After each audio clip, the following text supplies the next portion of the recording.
네, 안녕하세요. 이병진입니다. 오늘 기아 K8 3.5 스마트 스트림 자연흡기 엔진을 품은 모델을 좀 리뷰하려고요. 야심작입니다. 기아차에 새로 만든 이 생각보다 멋집니다. 괜찮게 생긴 엠블럼을 품었고요. 그리고 K7을 버렸습니다. 7이라는 행운의 숫자를 버리고 K8, K8을 넣습니다. 그 K7의 후속 모델이긴 하지만 이름부터가 숫자가 하나 올라간 만큼 조금 더 큰 차, 조금 더 넉넉하고 좋은 차 라는 이미지를 주죠.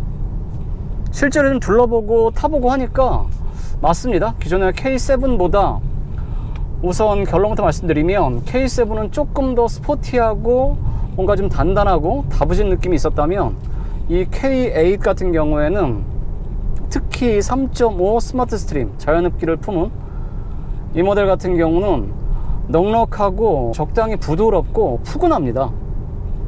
그러면서도 기아차가 가지고 있는 특유의 그 쫀쫀하고 단단한 이미지, 하체 느낌이나 그런 것들도 품고 있긴 합니다. 전혀 없는 건 아니에요. K7의 대항마는 그랜저였습니다. 한솥밥을 먹고 있는 식구지만 가장 치열하게 경쟁해야 되는 모델이었죠. 하지만 그랜저가 후속 모델을 내놓고 뭔가 디자인도 바꾸고 그러면서 K7이 좀 힘이 많이 빠졌었죠. 그런 차원에서 이름도 바꿔 달고 엠블럼도 바꿔 달고 디자인도 바뀌고 차도 더 커졌습니다. 5m가 넘었습니다. 5m 1.5cm예요. 휠 베이스 역시도 3m는 안 되지만 그랜저보다 커졌습니다. 준 대형, 이제는 뭐 준이라는 말을 붙이지 않아도 될 것 같아요. 대형 세단으로 거듭났어요. 파워트레인을 보면 K8은 3.5 자연흡기, 2.5, 1.6 터보의 전기 모터를 품은 하이브리드 모델도 최근에 추가됐고요. 3.5 LPI 모델도 있습니다. 물론 출력 성능만 놓고 보면 이 3.5 V6 이 모델이 가장 출력이 좋습니다. 최고 출력은 300마력이고요. 최대 토크는 36.6kg/m입니다. 특이한 게 이 3.5 엔진을 품은 다른 모델들을 보면 이 3.5 K8보다 출력이 다소 낮아요. 심지어는 팰리세이드 3.8 있잖아요. 팰리세이드 3.8의 출력도 이 K8 3.5 모델보다 좀 작습니다. 그러니까 이 V6의 자연흡기 엔진을 품고 8단 자동 변속기랑 호흡을 맞추고 있는데요. 대형 세단에 아주 잘 어울리고 뭔가 적절하게 색깔이 잘 융합이 되고 있습니다. 디자인부터 좀 이야기해 보죠. 우선 파격적인 앞모습이 상당히 사람들한테 회자가 많이 됐었습니다. 어느 것이 그릴이고 어느 것이 범퍼인가를 모를 정도의 파격적인 시도는 참신하고 저는 참 괜찮은 것 같아요. 그게 어떤 디자인 호불호의 영역이니까 사람마다 느끼는 주관적인 평가와 어떤 느낌은 다르지만 어쨌든 자동차 회사가 기존에 시도하지 않았던 새로운 파격적인 디자인을 좀 한다는 건 잘하는 일이라고 생각합니다. 그게 뭐 좀 실패작일지언정 다음 스텝을 밟기 위한 또 다른 어떤 기본이 될 수도 있고요. 지금 파격적인 디자인, 특히 앞 얼굴이 보다 보니까 괜찮은 것 같습니다. 참신해요. 게다가 이 날카롭고 아주 얇은 헤드램프가 차의 앞에 붙어 있는 게 아니고 차의 옆에 붙어 있는 것 같아요. 그래서 이렇게 보면 이 앞바퀴 굴림이잖아요. 앞바퀴 굴림의 비례에 있어서의 좀 약점인 긴 오버행, 그걸 헤드램프가 이 옆쪽에 날카롭게 딱 붙어서 둔한 느낌? 그런 걸 좀 줄여주는 그런 디자인 요소의 역할도 좀 하고 있는 것 같습니다. 특히 이렇게 옆모습을 보면요, 상당히 날카롭습니다. 5m가 넘는 어떤 대형 세단인데도 불구하고 실루엣이 되게 스포티해요. 쿠페 같은 세단이라고 하는 게 이 디자인을 봤을 때, 특히 옆에서 봤을 때는 아주 적당한 표현인 것 같습니다. 이 크롬으로 앞 범퍼 하단부터 그리고 뒷범퍼 뒤쪽으로 완전히 치켜 올라가서 마무리한 그 크롬 라인이 뒤로 갈수록 되게 스포티하고 뭔가 좀 뒤가 더 가볍고 5m가 넘지만 그렇게 길고 뭐 육중하지 않은 그런 디자인 느낌을 잘 만들어내는 것 같아요.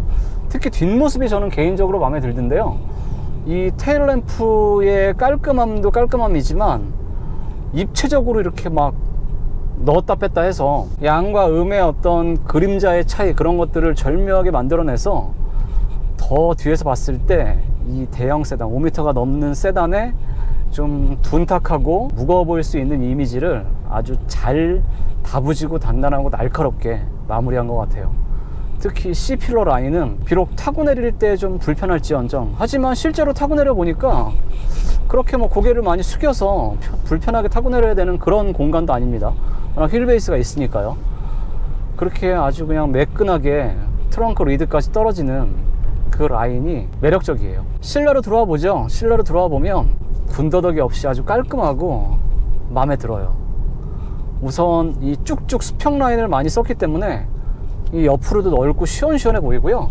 그리고 그 테두리를 여기서부터 문짝부터 앞문부터 쭉 이렇게 욕조 위에 들어가 있는 듯한, 그렇게 둘러서 한번 뭔가 넉넉한 그리고 안정적인 실내의 느낌을 완성을 했죠. 널찍한 대시보드, 12.3인치 두 개를 하나의 패널로 모아서 만든 커브드 디스플레이. 이 껍데기만 이렇게 커브드처럼 휘어진 것처럼 만들고 안에는 뭐 그냥 네모나고 그런 차원이 아닙니다. 정말 이 자체가 커브드예요. 그래서 보면 이 조작을 할 때 이렇게 팔을 쭉 뻗어서 뭔가 터치를 할 때 사실 이게 이렇게 평평하게 펴져 있었다면 여기까지, 특히 이쪽 부분을 뭔가 손가락으로 눌러서 터치를 해서 사용을 할 때는 불편했을 겁니다. 하지만 그런 부분을 완전히 해소시켰어요. 커브드이기 때문에요. 요즘 현대기아차의 이 모니터의 어떤 터치 느낌이나 반응이나 화질이나 흠잡을 데 없었죠. 근데 커브드 디스플레이를 적용하면서 더 보기 좋고 더 쓰기 좋고 더 고급스러워졌습니다. 곡면을 이루니까 이 시야에 드는, 이 눈에서 딱 봤을 때 아주 일정하고 선명하고 고급스럽게 신경 써서 만들었구나 하는 그런 느낌이 듭니다. 그것뿐만 아니죠. 공조장치, 지금은 에어컨을 제가 틀어놓은 상태인데요, 요 얄쌍한 하나의 패널과 컨트롤러, 이 안에서 공조장치와 인포테인먼트를 같이 사용을 합니다. 여기 버튼 한번 터치하면 바로 인포테인먼트 시스템으로 바뀌죠. 더 놀라운 건 이 공조장치에서요, 오디오 전원 버튼 있죠, 이거를 누르고 켜는 것만으로 에어컨이나 히터를 껐다 켰다 할 수가 있습니다. 그리고 더 섬세하게 소리가 달라요. 이 인포테인먼트로 바뀔 때는 조금 높은 띠삑 하는 소리가 나고요, 공조장치로 바뀔 때는 좀 낮고 약간 굵직한 그런 띠 하는 그런 소리가 납니다. 다루는 데 있어서의 어떤 사용 편의성, 그런 것도 잘 챙겨놨습니다. 이 마른 목골 패턴이 정말 많습니다. 게다가 이 앰비언트 라이트가 보통 하나의 선, 면을 가지고 이 밤의 실내 조명에 멋을 좀 내고 그랬잖아요. 이 K8은 별들이 떠 있는 듯한 그런 느낌으로 콕콕콕 찍어서 이렇게 만든 것도 새롭고 참신한 시도 중에 하나죠.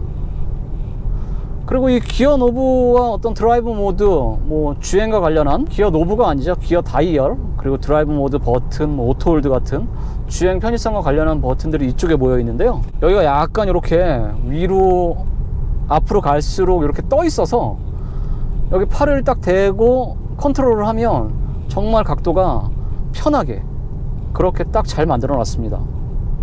물론 뭐 무선 충전 패드, USB 포트 2개 다 마련해 놨고요. 그리고 제가 뒷좌석에 앉아 보니까 공간감은, 특히 길이에 있어서의 공간감은 여유 있습니다. 뒷좌석 등받이 각도 조절이 좀 안 돼서 고정이 돼 있지만, 그래서 이렇게 좀 편하게 누워서 자거나 쉴 수 있는 그 정도의 아주 여유 있는 각도까지는 아니어도 적당히 푸근하게 파놓고 평범한 수준 이상으로 잘 만들어놔서 공간의 여유로움, 그리고 승차감, 그런 것들도 괜찮습니다. 나파 가죽으로 만든 이 가죽 시트는 뭐 에르고 모션 시트, 그래서 버튼 하나로 터치하면 무중력 시트처럼 이렇게 눕혀서 쉴 수도 있고요. 이 시트에도 어떤 퀼팅이나 패턴을 상당히 많이 넣었죠. 가죽의 질, 그리고 가죽을 가공하는 능력치가 좀 좋지 않으면 이렇게 패턴을 다양하게 넣기가 어렵거든요. 그런데 이렇게 완성을 했습니다. 그래서 내 외관을 봤을 때 K8을 달아도 될 정도의 어떤 만듦새와 감성 품질, 그런 것들을 잘 챙긴 것 같아요. 자, 이제 주행 느낌으로 돌아와 보죠. 제가 지금 어제 오늘 꽤 장거리를 주행을 좀 해봤습니다. 우선 주행 모드는 스포트, 에코, 노멀로 바뀝니다. 그리고 길게 누르고 있으면 보통 스마트 모드로 바뀌는데 그렇지 않고 마이 드라이브 모드라고 해서요, 서스펜션, 댐핑, 스티어링, 엔진 반응, 그런 것들을 본인의 취향에 맞춰서 조합을 해서 사용을 할 수 있게 저장을 해 놓으면 그 인디비주얼 개별 설정이라고 하는 모드로 들어갑니다. 우선 노멀 모드로 둬보죠. 이 스티어링 휠 무게는 어느 정도 있습니다. 낭창낭창하거나 부드럽고 가벼운 편은 아니에요. 무게가 좀 있어요. 한 손 운전을 하시는 분들은 조금 묵직하고 팽팽하다라고 느끼실 정도예요. 유격도 거의 없고요. 팽팽하니 아주 듬직하고 묵직하고 부드럽게 반응을 합니다. 그리고 이 V6 3.5 자연흡기 가솔린 엔진이잖아요. 이 엔진이 느낌이 생각보다 참 좋습니다. 가속 페달을 깊게 밟아보면요, V6 특유의 그 좀 적당히 묵직하면서 카랑카랑한 그 엔진음이 우선 자연스럽게 들리면서 엔진 반응이 확실히 자연흡기답게 낮은 RPM부터 6500rpm, 레드존이 시작되는 RPM이 6500인데요 6500rpm까지 아주 꾸준하고 자연스럽게 토크가 이어집니다. 8단 자동 변속기랑 호흡을 맞추고 있는데, 이번 8단 자동 변속기는 토크 컨버터가 2개라고 해요. 보조 컨버터를 하나 추가해서 급가속이나 주행 상황에 따라서 더 적극적이고 변속 느낌이나 반응이나 감각도 자연스럽게 만들어내는 데 성공을 했습니다. 패들 시프트도 달려있는데요, 패들 시프트 눌러보면 다운 시프트는 적극적이고 빠른 편인데, 단수를 올리면 한 2단씩 연달아서 단수를 올리면 첫 단 그 다음 두 번째 단으로 바뀔 때 조금 지체 현상이 있긴 합니다. 하지만 이 8단 자동 변속기도 이 3.5 V6 엔진과 매끈하고 넉넉하고 부드럽게 잘 매칭이 되어 있습니다. 승차감 얘기를 해보죠. 우선 실내 정숙성이 상당히 좋습니다. 유리 2장을 붙여서 만든 체압유리 썼고요. 방음 방진에 신경을 쓴 흔적이 곳곳에서 느껴져요. 하지만 이렇게 가속 페달을 좀 이렇게 밟아서 속도를 올리면 자연흡기 특유의 엔진음이 실내로 부드럽게 파고듭니다. 이건 약 한 10년 전쯤 고급 수입차 자연흡기 엔진을 얹은 그런 모델들의 어떤 중후함, 부드러움, 그런 게 느껴져서 좀 추억이 좀 새록새록한, 타면 탈수록 그런 느낌이 들더라고요. 반응이 자연스럽고 일정해서 일관되고요. 가속 페달 반응이에요. 그러다 보니까 운전이 상당히 편하고 자연스럽습니다. 가속이 필요할 때, 속도를 좀 올려 붙여야 될 때는 가속 페달을 좀 지그시그 깊게 밟으면 아쉽지 않은 가속 성능도 품고 있습니다. 물론 반자율 주행 시스템도 품고 있죠. 무엇보다 인상적인 건 저 헤드업 디스플레이예요. 헤드업 디스플레이의 이 창 자체, 그래픽 자체도 상당히 커졌고요, 화려해졌고, 사각지대에 차가 들어오면 그것까지도 알려줍니다. 스포츠 모드로 바꿨습니다. 사이드 볼스터, 몸통을 잡아주는 날개 부분이 공기를 채워가지고 몸통을 조금 더 적극적으로 지지해주기 시작하고요. 가속 페달 반응이 조금 더 민감하고 예리해집니다. 핸들도 좀 무거워지긴 합니다. 쫀득쫀득하고 날카롭게 바뀐다기보다 핸들의 무게감이 전반적으로 실리는 그런 핸들링 감각으로 좀 바뀝니다. 댐핑도 조금 더 하체가 좀 단단해지긴 해요. 그런데 뭐 그렇게 크게 극적으로 변하는 건 아니지만 운전자가 느낄 수 있습니다. 가속 페달을 끝까지 밟아도 노멀 모드보다 뭐 잘 나가거나 그런 건 아니에요. 꾸준하고 진득하게 속도를 그냥 꾸준히 내주는 그런 능력이고요. 하체는 확실히 조금 고속으로 달릴 때는 노멀 모드보다는 스포츠 모드가 조금 더 탄탄하고 안정적으로 좀 변해서 운전이, 그리고 핸들도 무거워지니까요, 고속 주행에서는 확실히 안정적이고 운전이 좀 쉽고 편하다, 그렇게 느낄 수 있을 것 같아요.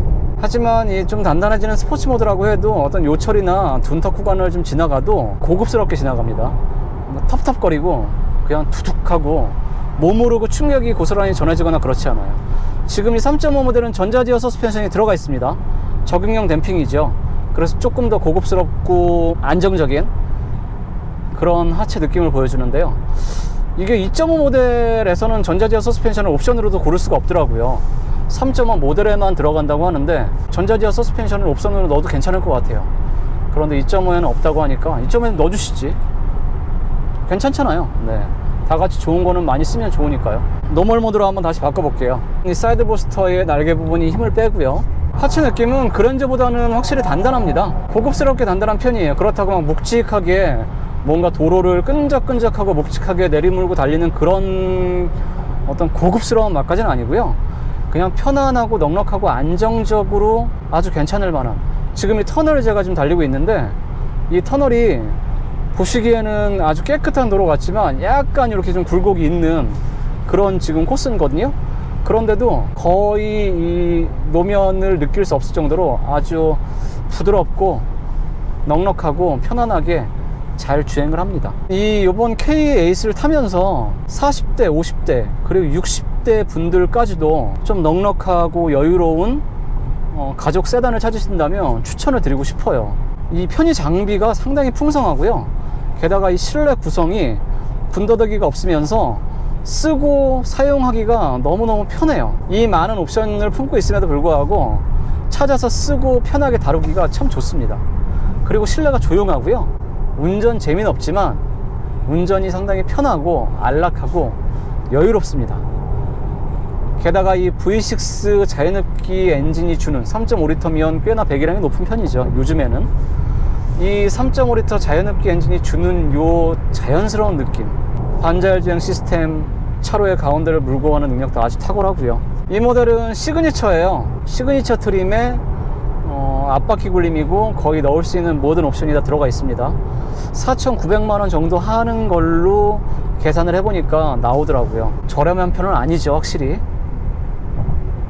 하지만 뭐 조금 트림을 낮추거나 옵션을 좀 조절하면 4천만원 초반대 이 차를 선택하신다면 만족도가 클 것 같습니다. 형님 누님들에게 추천드리고 싶어요.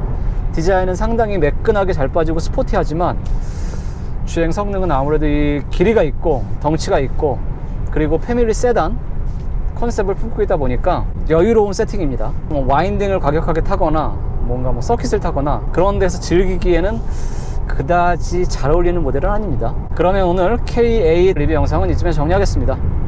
영상이 도움이 되셨다면 구독과 좋아요 부탁드리고요. 조만간 또 다른 영상으로 찾아뵙겠습니다. 항상 안전운전 하시고요. 고맙습니다.